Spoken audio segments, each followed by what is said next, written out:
Steve Newport's Alzheimer's disease has slowed considerably. Some of his symptoms even reversed, thanks to an unlikely treatment prescribed by his wife, Dr. Mary Newport, a physician who runs a neonatology ward at a Tampa, Florida hospital.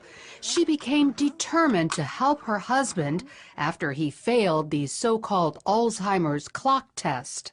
He drew a few little circles and several numbers, just in a very random pattern. Didn't really look anything like a clock.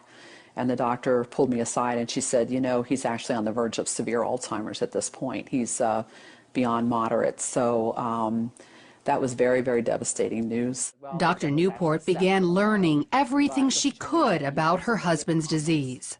It appears to be a type of diabetes of the brain, and it's a process that starts happening at least 10 or 20 years before you start having symptoms. And it's very similar to type 1 or type 2 diabetes in that you develop a problem with insulin. In this case, insulin problems prevent brain cells from accepting glucose, their primary fuel. Without it, the cells eventually die. But there is an alternative fuel, ketones, which the cells easily accept. Ketones are metabolized in the liver after you eat medium-chain triglycerides, which are found in coconut oil. So Dr. Newport added coconut oil to Steve's diet. Just 2 weeks later, he took the clock test again, and as you can see, demonstrated stunning improvement. I thought at the time, was it just good luck? Was it a lot of prayer? Was it the coconut oil? And I thought, well, we're going to keep the coconut oil going. Then 3 weeks later, he took the clock test a third time and continued to get better. And it wasn't just intellectually, he also improved emotionally and physically. He was not able to run. He was able to run again. He couldn't read for about 1.5 years. But after somewhere around 2 or 3 months, he was able to read. Instead of being very sluggish, not talking very much in the morning, he would come out, you know, with energy and talkative and joking, and he could find his water and his utensils. Dr. Newport documented Steve's success in a book called Alzheimer's Disease, What If There Was a Cure?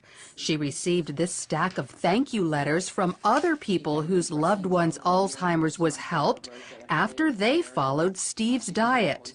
And while coconut oil is encouraging, there's actually something much more powerful. A team of biochemists led by Professor Kieran Clark at England's Oxford University have developed a ketone ester that packs a punch 10 times greater than coconut oil.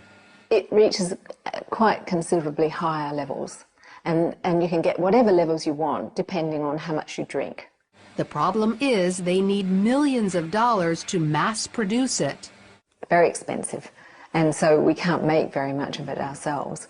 And what we would like is funding so that we could actually scale up and make it. But of course, there's no real profit in manufacturing stuff like that. So until a high-potency ketone ester is available to the general public, coconut oil is still a good ketone source.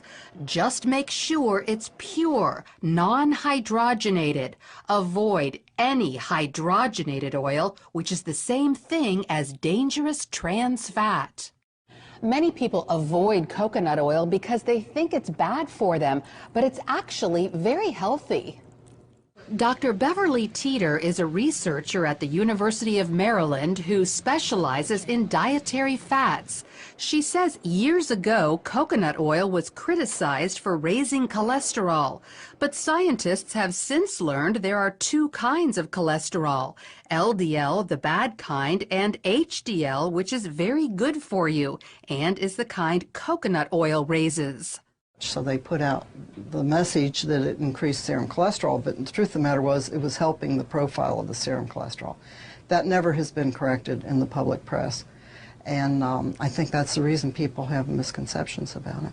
So not only does coconut oil improve your cholesterol levels, Dr. Teeter says the way it helps the brains of some Alzheimer's patients can be extended to people with Parkinson's disease, ALS, epilepsy, dementia, even schizophrenia and autism.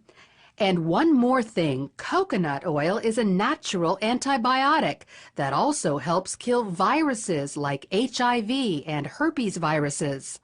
But the coconut oil tends to keep the bacteria down so that if you're assaulted with the virus, your immune system can concentrate on the virus. It doesn't have to concentrate on 27 other bacteria that you may have been exposed to that day. So consider coconut oil to improve your overall health and perhaps even go so far as to stave off life-threatening diseases. Oh, yeah, that's good. Lori Johnson, CBN News. Food a lot.